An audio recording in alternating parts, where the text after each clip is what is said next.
Yes, God prepared a perfect vessel for the incarnation. It's called prevenient grace. If God possessed the mechanical ability to proactively block the transmission of original sin for Mary by going back in time to her inception, he possessed the ability to do it for everyone. Wait, what are you talking about? Why didn't God inoculate patient zero? The Tri-Omni God has infinite intelligence and infinite power and infinite lovingness. He could have simply fixed Eve. If God vaccinated Eve instead of Mary, wouldn't that make the entire salvation narrative, the crucifixion, the suffering, the church's entire authority, completely moot?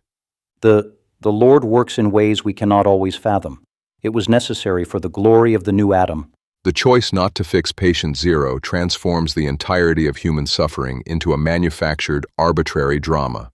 It violates the foundational principle of epistemic parsimony. You're defending a paradox. It isn't divine mystery, Father. It's an institutional defense mechanism designed to keep the population terrified of a biological reality, ensuring they keep coming back to your altars for the cure. They then need the rosary beads, and the Eucharist, which is wine or grape juice claimed to be the blood of Christ, and the bread wafers claimed to be his body.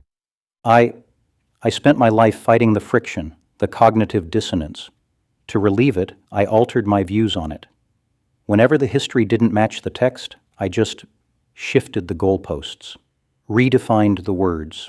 Father, what are you saying? Just tell him he's wrong. Tell him about the fall. Adam and Eve disobeyed God. Cain killed Abel.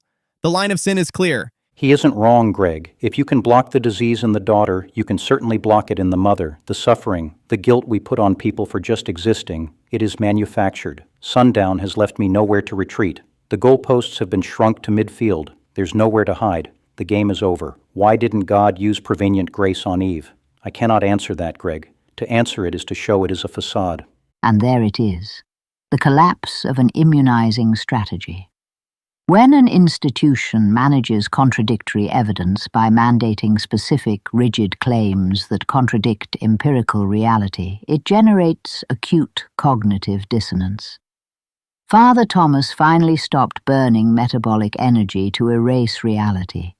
He accepted that morality is not a decree from the void, it is the mathematical optimization of societal empathy.